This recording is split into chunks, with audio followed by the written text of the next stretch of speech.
Guys, welcome back to my new blog. तो दोस्तों, आप सबको पता है कि हम लोग वैष्णो देवी के बाद पहुंचे हुए आगरा घूमने के लिए। तो आगरा में फतेहपुर सीकरी हम लोग घूम चुके हैं। दोस्तों, अगर वो ब्लॉग आपने नहीं देखा है तो आई बटन में उसका लिंक आ रहा होगा, जरूर जा करके देखिए, क्योंकि वहाँ के जो गाइड है वो बहुत ही अच्छे तरीके से हम लोग को वहाँ के बारे में बताया है। तो आप जरूर देखें उसको। और चलिए, अब आगरा में हम लोग घूमने के जाने वाले हैं इदमत उद दौला का मकबरा, और दूसरा हम लोग मेहताब पार्क घूमने वाले हैं। क्योंकि दोस्तों, मेहताब पार्क से ही बैक साइड से ताजमहल दिखता है। तो दोस्तों, अगर आप आगरा का प्लान बना रहे हैं तो फ्राइडे को ताजमहल बंद रहता है, ये जरूर ध्यान में रखें। हम लोगों को पता नहीं था, यहाँ आने के बाद बैक साइड से ताजमहल देख करके वापस हम लोग को जाना पड़ रहा है। तो चलिए ब्लॉग को शुरू करते हैं और आपको लेकर के चलते हैं आगरा की उन गलियों में जहाँ बहुत ही अच्छे अच्छे टूरिस्ट प्लेस हैं। तो चलिए दिखाते हैं आपको। पहले आपको लाल किला होते हुए हम लोग पहुंचेंगे इदमत उद दौला, उसके बाद मेहताब पार्क, जहां से प्यार की निशानी ताजमहल को देखेंगे। तो चलिए ब्लॉग को शुरू करते हैं।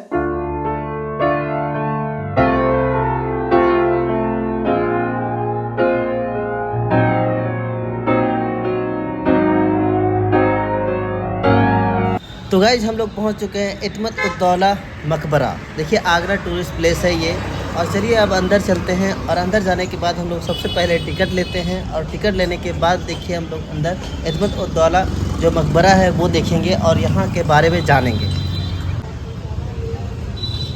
तो क्या टिकट चार्जेस है वो देखिए। यहाँ पे वीडियोग्राफी के लिए आपको अलग यहाँ पे टिकट लेना पड़ता है, और घूमने के लिए अलग। तो 25 रुपया यहाँ पे देखिए वीडियोग्राफी के लिए है, और घूमने के लिए भी 25 रुपया यहाँ पे। तो टोटल आपको 50 रुपया यहाँ पे टिकट कटवाना पड़ेगा। उसके बाद आप पूरा जो मकबरा है वो घूम सकते हैं और यहाँ पे देख सकते हैं। तो चलिए, हमने यहाँ से टिकट ले लिया है और अब अंदर हम लोग चलते हैं मकबरा देखने के लिए। तो देखिए, यहाँ पे इदमत उद दौला जो हैं उनके बारे में यहाँ पूरा डिटेल दिया गया है, और यहाँ पे डिस्प्ले भी चलते रहता है उनके बारे में। तो चलिए हम लोग चलते हैं अब मकबरा की ओर। तो गाइस, अब हम लोग अंदर चलते हैं। और दोस्तों, अगर आगरा में आप घूमने के लिए आते हैं तो इसी तरीके के अधिकतर गेट आपको देखने को मिलेगा। लाल पत्थर और वाइट संगमरमर से बहुत ही खूबसूरत तरीके से तराशा हुआ इस तरीके खूबसूरत नज़ारा। तो चलिए अब हम लोग मकबरा की ओर बढ़ते हैं। और दोस्तों, यहाँ की अलग ही खूबसूरती आपको देखने को मिलेगा, इसीलिए इसको बेबी ताज ही बोला जाता है इस प्लेस को, जो कि बहुत ही छोटा एरिया में है ये, लेकिन बहुत ही खूबसूरत है। और ये देखिए दोस्तों, हमारे सामने आपको दिख रहा होगा इदमत उद दौला जो मकबरा है। तो दोस्तों, ये जो इमारत आप देख रहे हैं ये इदमत उद दौला का मकबरा है, जो नूरजहाँ के पिता थे गियास उद्दीन बेग की, और इसमें पत्नी अस्मत बेगम के दफन किए गए हैं। तो वो सब आपको यहाँ पे दिखाएंगे। और इसमें 4 कक्ष है, और चारों कक्ष में आपको यहाँ पे इनके ही परिवार के अलग अलग कब्र देखने को मिलेगा। तो दोस्तों, ये जो इमारत है वो 1622 में बनाया हुआ था, शुरुआत हुआ था, और 1628 में ये कंप्लीट हो गया था। तो चलिए आपको अंदर लेकर के चलते हैं।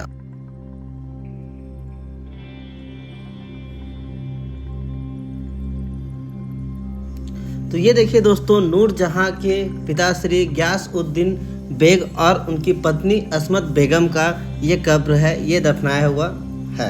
तो इसके बाद दोस्तों, यहाँ पे 3 कक्ष और बाकी है। जो तीनों कक्ष है उसमें इनके ही परिवार के कब्र बनाए हुए हैं। और देखिए दोस्तों, यहाँ के दीवारों में अलग ही एकदम कलाकृतियाँ हैं, आप देख सकते हैं, बहुत ही खूबसूरत तरीके से बनाया हुआ है। और ये जो कलर देख रहे हैं, ये जो पेंटिंग देख रहे हैं, वो नेचुरल कलर एकदम रस से बनाया हुआ है, सब्जी के रस से, और कुछ जो कलर होते हैं वो सब से बनाया हुआ है। क्योंकि आप देख सकते हैं, जब इतना वर्षों के बाद भी इसी तरीके के यहाँ पे चमकीले तरीके से दिख रहा है, तो आप समझ सकते हैं कितना ओरिजिनल कलर के साथ इसको बनाया हुआ है। तो ये सभी जो है वो बहुत ही खूबसूरत तरीके से, आपको कैमरे में तो बहुत कम दिख रहा होगा, बट नेचुरल में अगर आप आंखों देखा हाल देखेंगे तो उसका अलग ही एकदम एहसास आपको होने वाला है यहाँ की। तो आपको चारों साइड दिखाते हैं किस तरीके से यहाँ पे पूरा पेंटिंग किया गया है, वो आप देख करके बहुत ही आपको मनमोह ले लगा इस जगह को। तो चलिए अब आपको बाहर एक और जो कक्ष था उसको दिखाते हैं उसके बाद।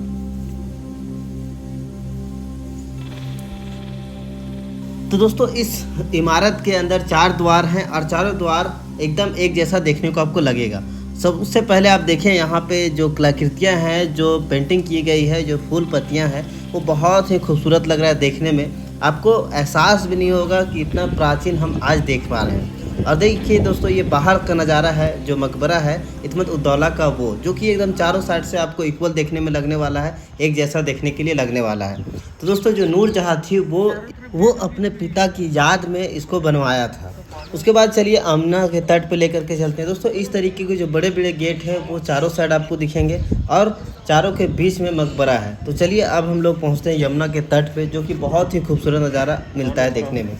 और यहाँ पे देखिए उससे पहले बहुत ही अच्छे तरीके से बनाया हुआ नक्काशी, और दोस्तों ये प्राचीन टाइम में बनाया हुआ नक्काशी है। देखिए अब 1622 ईस्वी का बनाया हुआ ये नक्काशी है, जो कि अभी तक एकदम एक्चुअल में सेम टू सेम देखने में लगता है। तो बहुत ही मज़ा आता है इस प्लेस पे आकर के, या फिर प्राचीन टाइम के जितने भी हेरिटेज हैं वो सब में। तो फिलहाल तो देखिए यहाँ पे यमुना का तट, जो कि यहाँ की खूबसूरती में चार चांद लगाती है। तो ये सब हमारी भारत की बहुत ही स्पेशल जगह हैं, जहाँ पे आकर के आप घूम सकते हैं और यहाँ के बारे में आप जान सकते हैं। तो दोस्तों इतमत और दौला के बाद जा रहे हैं ताजमहल, जो कि आज दोस्तों फ्राइडे था, फ्राइडे की वजह से बंद है, लेकिन आप बाइक से देख सकते हैं। कौन सा पार्क था जी? मेहताब पार्क। तो दोस्तों मेहताब पार्क से आप देख सकते हैं। चलिए चलते हैं ताजमहल देखने के लिए। तो गाइज हम लोग पहुंच चुके हैं मेहताब बाग, जहां से हम लोग ताजमहल को देखेंगे बैक साइड से।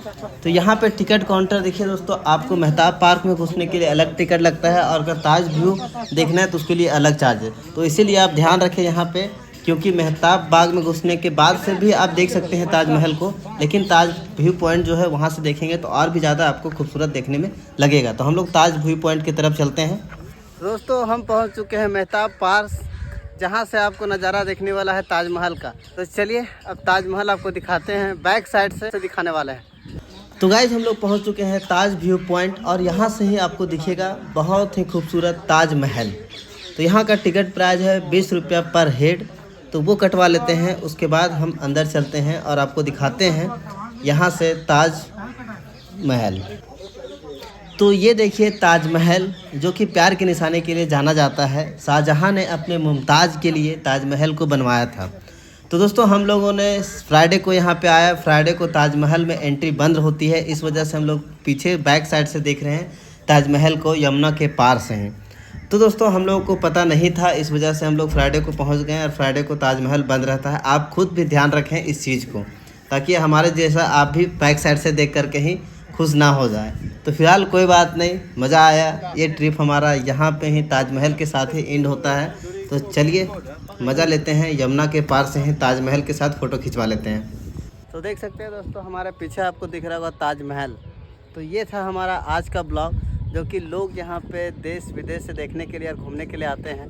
तो चलिए नेक्स्ट ब्लॉग में फिर से मिलते हैं किसी नए जगह पे, किसी नए प्लेस पे। तब तक धन्यवाद। अगर आपने हमारे चैनल को सब्सक्राइब नहीं करा तो प्लीज़ चैनल को सब्सक्राइब करके बेल आइकन प्रेस कर ले।